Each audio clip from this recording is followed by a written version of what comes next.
Rinahei basudarai memo yeya undana dan urpaindu semua. Apa kabar di pagi hari ini? Unapa lapuna unsa mawale. Anemisane upo Yesus malokeria ite lalai.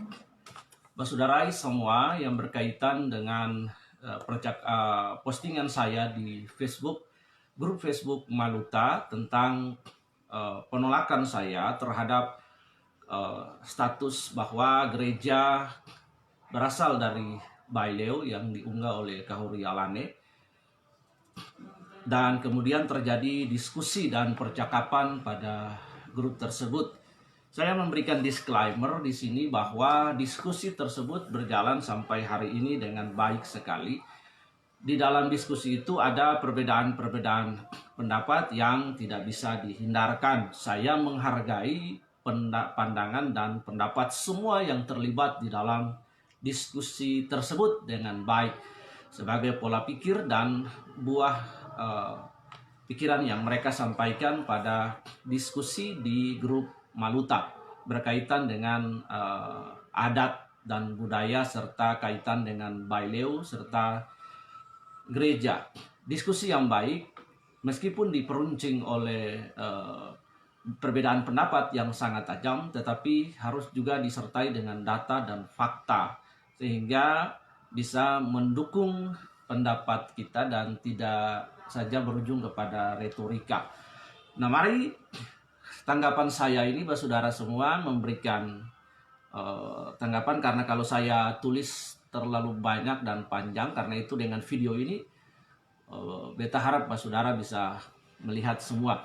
Terima kasih juga buat orang tetua yang sudah hadir di percakapan tersebut dan memberikan masukan dan tanggapan yang baik. Rekan-rekan pendeta dari Hina Alane semua dan warga Hina Alane yang memberikan tanggapan.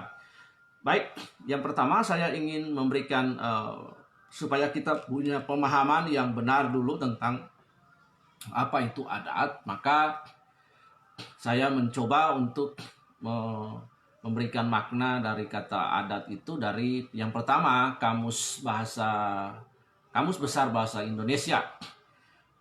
Kata-kata tentang adat. Makna adat di dalam Kamus Besar Bahasa Indonesia adalah aturan, perbuatan, dan sebagainya yang lazim diturut atau dilakukan sejak dahulu kala. Ini pengertian kita dulu tentang kata adat supaya kita punya pemahaman dan konteks.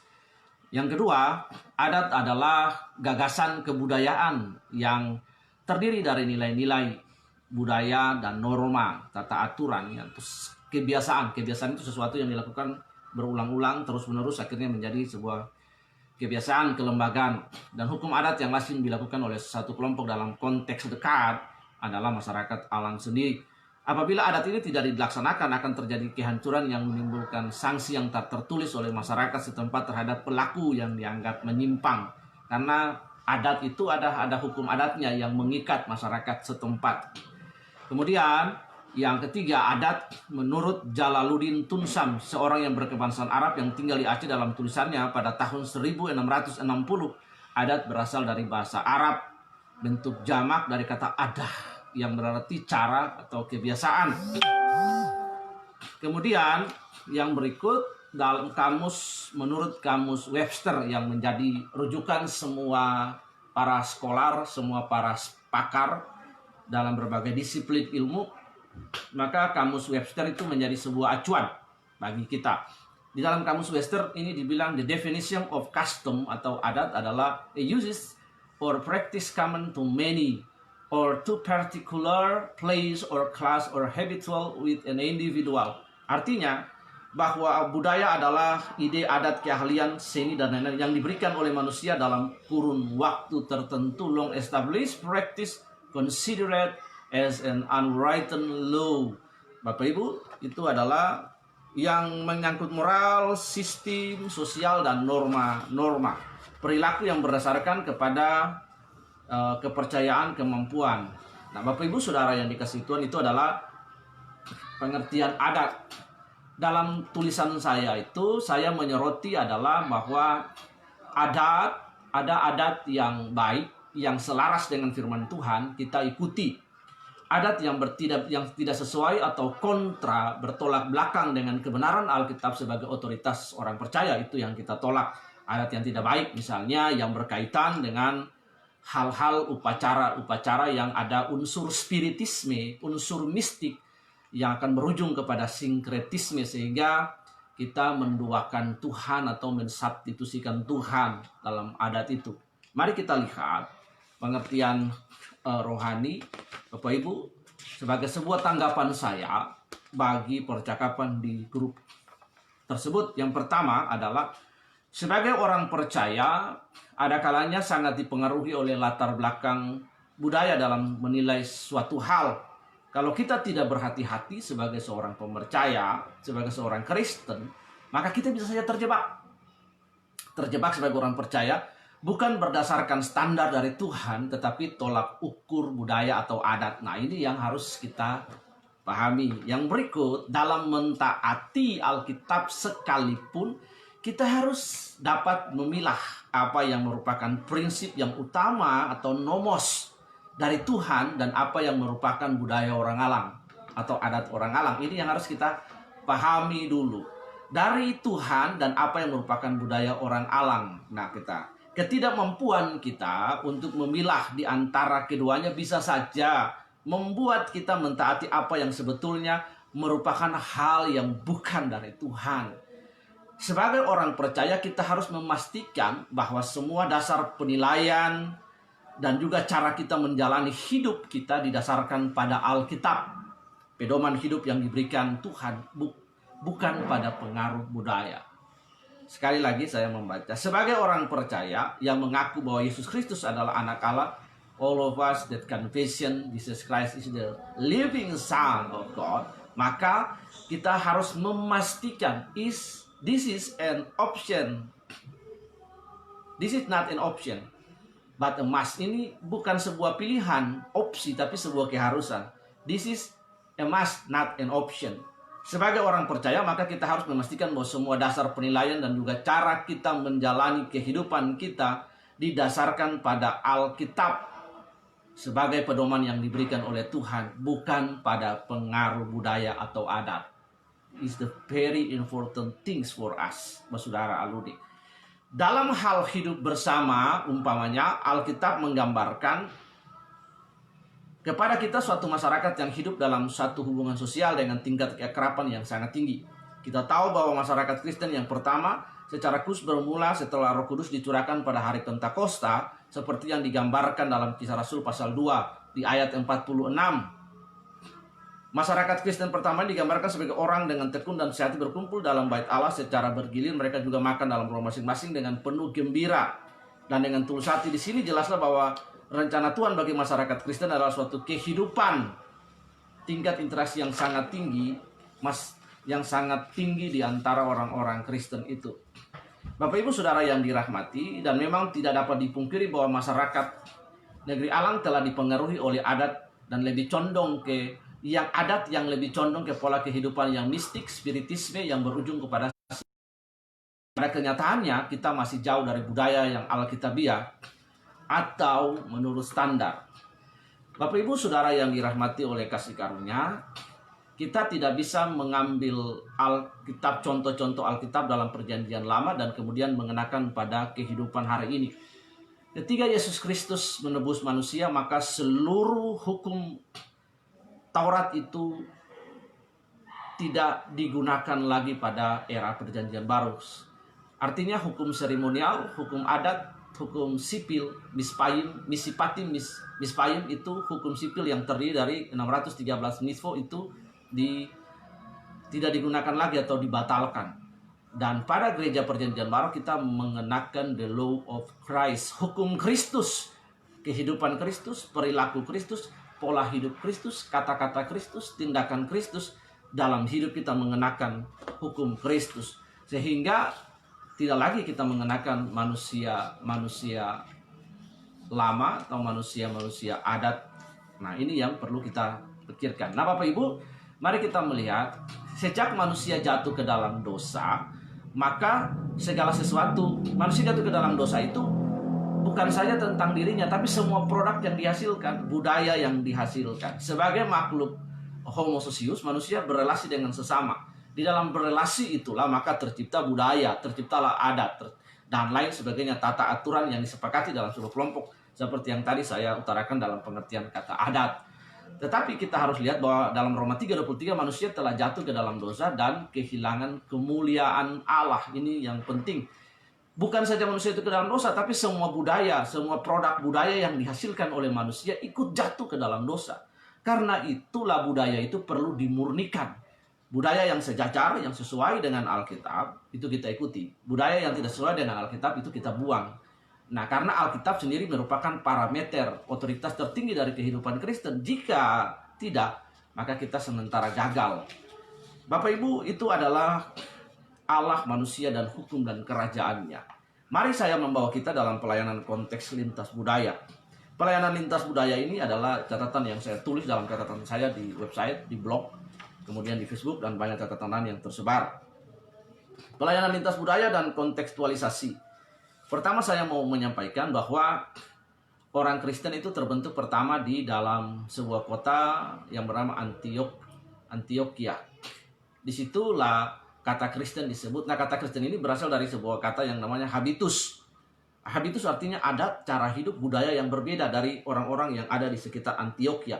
Sehingga orang-orang yang ada di sekitar Antioquia, di Antioquia itu the unbelievers in there, mereka melihat bahwa orang-orang yang sudah percaya, the unbelievers that confess to Jesus Christ as the Lord, itu mereka melihat di situ bahwa kehidupan orang Kristen itu different, itu berbeda. Ada budaya Kristus, ada budaya kerajaan Allah di situ. Itulah disebutnya Christ in. Nah, ada Kristus dalam kehidupan mereka, the real life of Christ in their daily life. Nah, ini yang harus kita lihat. Karena itu ingin saya sampaikan bahwa pelayanan lintas budaya dan kontekstualisasi, peringatan bagi kita bahwa tidak ada satupun budaya yang murni. Itu harus kita paham bagi masyarakat negeri Alang. Tidak ada satu kebudayaan yang murni di hadapan Allah. Karena itu setiap budaya harus dikoreksi dan diperbaiki oleh firman Allah. Kalau kita bilang kita orang Kristen, maka standar yang tertinggi bagi kita adalah Alkitab. Tidak ada yang lain, itu mutlak. Karena itu dasar fundamentalisnya ada dalam Roma 3:23. Karena semua orang telah berbuat dosa dan telah kehilangan kemuliaan Allah. Budaya yang dihasilkan oleh manusia yang berdosa ikut rusak. Roma 3:10 seperti ada tertulis, tidak ada yang benar, seorang pun tidak, termasuk budaya yang dihasilkan. Nah, itu karena itu kalau budaya itu sesuai dengan firman Tuhan diikuti, dicontoh. Budaya yang tidak sesuai dengan firman Tuhan yang kita tolak. Itu yang menjadi poin saya. Yang saya tolak adalah budaya yang tidak sesuai dengan firman Tuhan. Tapi kalau budaya yang baik dalam negeri, silakan kita praktekkan. Nah, Bapak Ibu, contoh di Maluku kita kenal dengan budaya Masohi. Itu adat yang baik, saling gotong royong sesama, menolong satu dengan yang lain. Budaya gandong, menolong saudara dan lain. Ada orang Kristen membantu Muslim membangun masjid, Muslim membangun gereja di daerah Kristen. Kristen menolong untuk mendirikan gereja. Itu sesuatu yang baik. Tapi ketika berujung kepada spiritisme, sinkretisme, okultisme, dan lain-lain, nah itu yang kita tolak. Karena itu koreksi atas kebudayaan yang dihasilkan oleh manusia yang sudah jatuh tersebut. 2 Timotius pasal 3 ayat 16 sampai 17. Pasagrafe Theoponitos Kai Obelimos pros didas kalian pros epernotosintin iodio kayasune.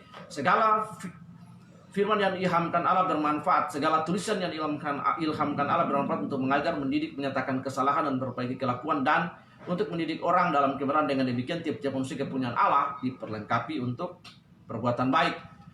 1 Korintus pasal 1, pasal 9 ayat 18-23, Paulus berkontekstualisasi berkaitan dengan adat dan budaya dengan 3 prinsip. Yang pertama, sungguh pun aku bebas terhadap semua orang supaya aku menjadi diriku hamba, dan semua orang supaya aku dapat menangkan sekian banyak orang.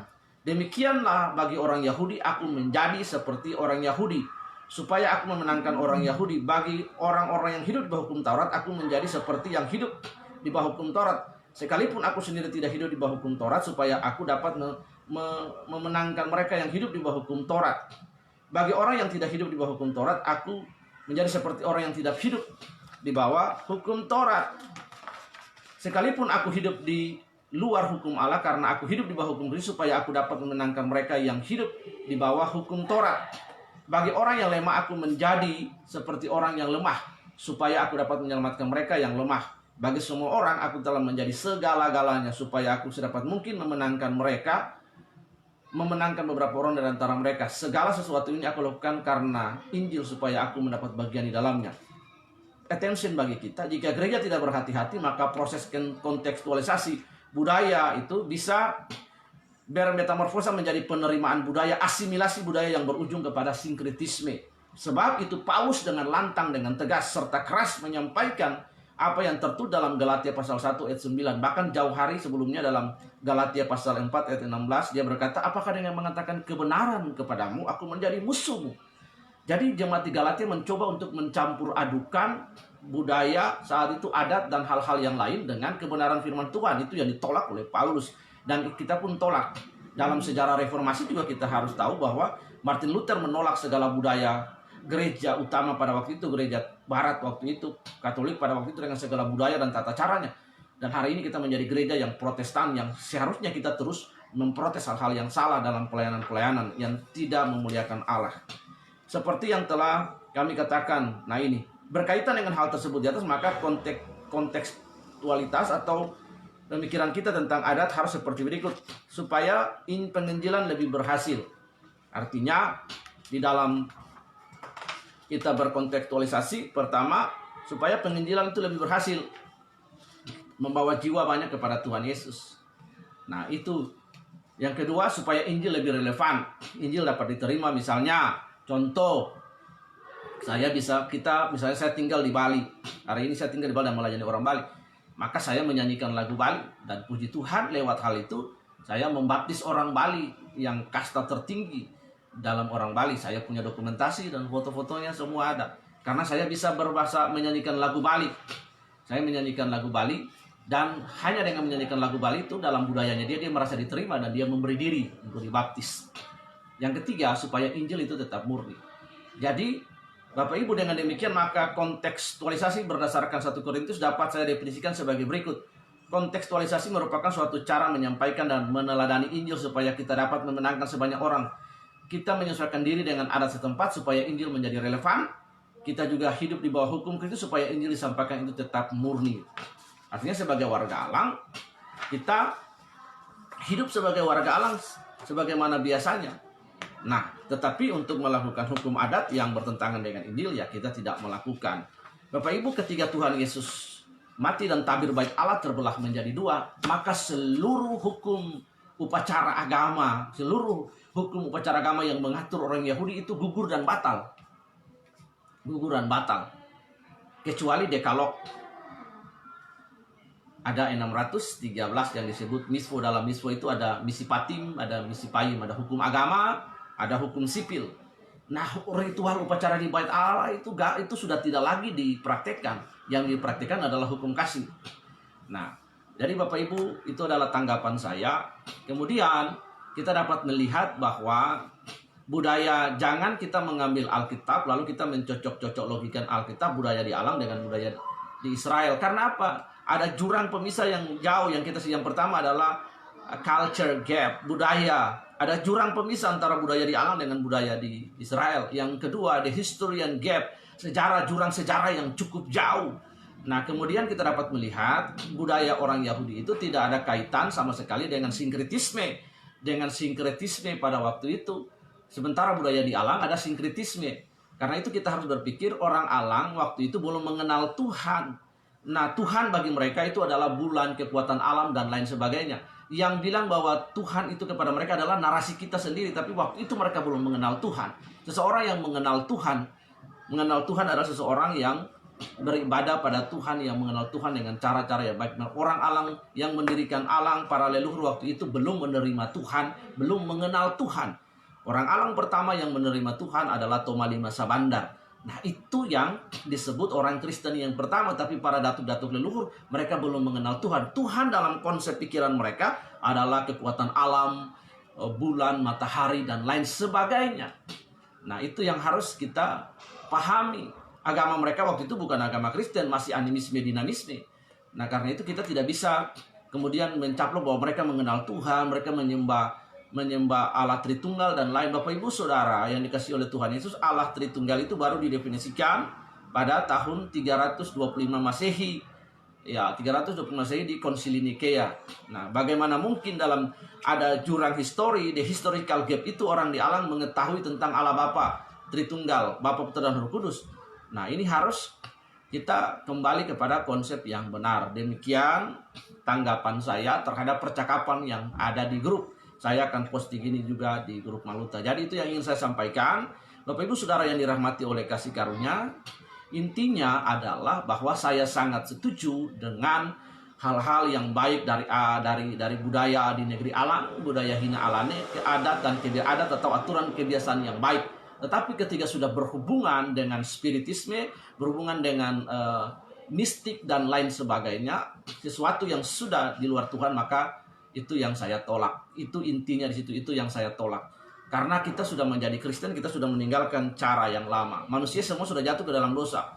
Di dalam Roma 3:23 itu disebutkan bahwa semua manusia sudah berdosa dan kehilangan kemuliaan Allah, including their culture, termasuk budaya mereka yang sudah jatuh dalam dosa. Karena itu tidak ada budaya yang murni di hadapan Allah. Semua kita harus kembali kepada otoritas orang Kristen. Bapak Ibu Saudara yang dirahmati, kalau kita bilang kita orang Kristen, maka mutlak bagi kita tunduk kepada apa kata Alkitab. Kalau kita tidak mengikuti apa kata Alkitab, walahu alam wal syabab. Alkitab adalah otoritas hidup orang Kristen. Kepadanya kita harus tunduk mutlak. Jadi kita tidak tunduk kepada Alkitab, lalu kita juga mengabdi kepada budaya. Tidak. Alkitab menjadi suatu patokan yang dimana kita harus ikut.